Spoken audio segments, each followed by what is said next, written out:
fandarana dada mivavaka dada miavaka tonga sondrato amin'ny MCTV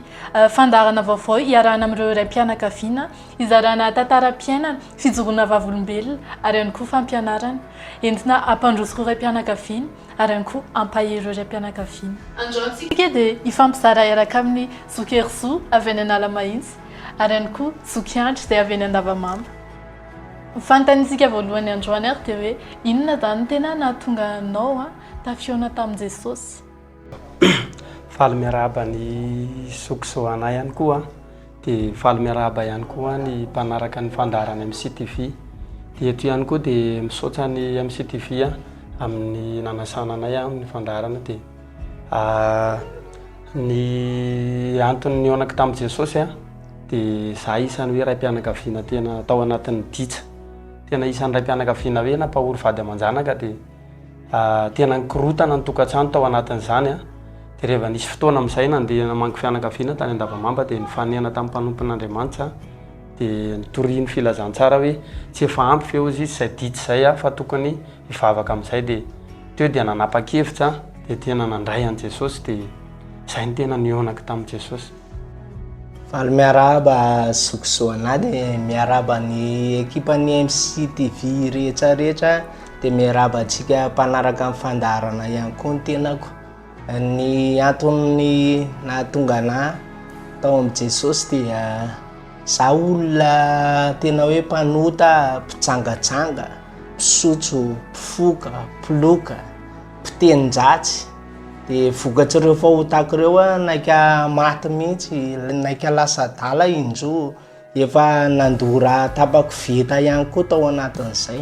Dia misy fotoana manantona mpanompon'Andriamanitra dia sitrana fa miverina ihany. Fa nisy fotoana kosa senja zavatra anankiray tena hoe tsy nahita lalana letsony, tsy nahita mpanompon'Andriamanitra tsony fa tsy maintsy hoe niona tamin'i Jesosy tamin'izay fotoana izay satria tsy hitako tsony izay aleha dia andro aly io tena hoe teo tena hoe niona tamin'i Jesosy tena hoe mifona hoe bebaka aty Jesosy fa tsy anao tsony raiso tena andray anao tompo sy mpamonjy ny fiainako manomboka androany dia so mandray an'i Jesosy zao. Ny fantaniko faharoa indray dia hoe inona zany niova tao amin'ny ankohonana rehefa nandray an'i Jesosy ianareo? Ny tena hoe tsapako izao niova hatramin'ny nandraisako an'i Jesosy dia ny saina aloha voalohany indrindra tena hoe lasa nilamina ny saiko satria isan'ny raim-pianakaviana tena hoe mitepitepy tamin'izany dia rehefa nandray an'i Jesosy dia ny saiko aloha ny lamina voalohany tao anatin'ny tokantrano koa tao anatin'izany tsy nisy izany hoe za raim-pianakaviana mihaino ny ankohonako izany dia lasa mahay mihaino ny ankohonana koa tao anatin'izay dia tena hoe lasa nitomboko ny fitiavana, fifankatiavana tao anatin'ny tokantrano tena hoe lasa nisy fitiavana zany tao anatin'ny tokantrano dia ny filaminana tena hoe nilamina tanteraka ny tokantrano tao anatin'izay. Ny anahy manokana indray ny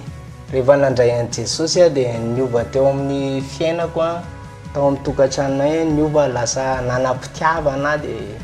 lasa le za le hoe be tenin-dratsy taloha lasa tonga tokantrano lasa mizara fifaliana dia lasa mizara fitiavana dia lasa tonga tokantrano taloha olona le hitanareo le mpitaingy tambory dia tsy tia mody alina fa lasa mody aloha dia lasa Jesosy foana ny resako ao tokantrano zao fa tsy tenin-dratsy tony dia niova na fitondran-tenako na fitondrako ny ankohonako niova be.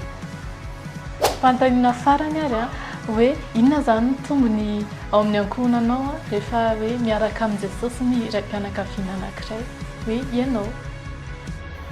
Tombony miazy ny ankohonako samy miaraka tamin'i Jesosy fa tombony ngeza be hoe tsara ny tokantrano tsy tsara ny nandraisana an'i Jesosy. Izay ny tena tombony ngeza azo tamin'ny. Ny anahy manokana indray tombony ankohonako rehefa nandray an'i Jesosy dia lasa miadana ny tokantranonay aloha voalohany indrindra dia misy fotoana izay mandalo ady ohatrany ny olon-drehetra ihany. Misy fotoana mandalo ady ara-bola fa hitanao hoe azo antoka ny fiainanao miaraka amin'i Jesosy dia lasa tsy matahotra na ny vady aman-janako raha fatatahotra izay taloha dia lasa tsy matahotra fa hoe tonga dia fantatra hoe assuré manjesy indray fa miaraka amin'i Jesosy dia ohatr'izany koa na ny hoavan'ny taranako dia tonga dia fantako hoe ty zanako io tafavoaka fa miaraka amin'i Jesosy dia tsy matahotra na fianarana izay fiainanay rehetra n'aiza n'aiza dia lasa tsisy tahotra ntsony eo amin'ny fiainanay fa lasa azoko antoka be hoe ohatran'le nandreseko iny azy zany ny fandresena miaraka amreto ankonako reto dia samy taheny jesosy teo. dia izay indray mifandarantsika androany a dada mivavaka dada miavaka misaotra ny zoky Jesosy zoky andry a izay nandray anjara androany manasanao ihany koa ray mpianakaviana raha te handray anjara dia mandefasa afatra aminay a dia tahiny Jesosy daholo.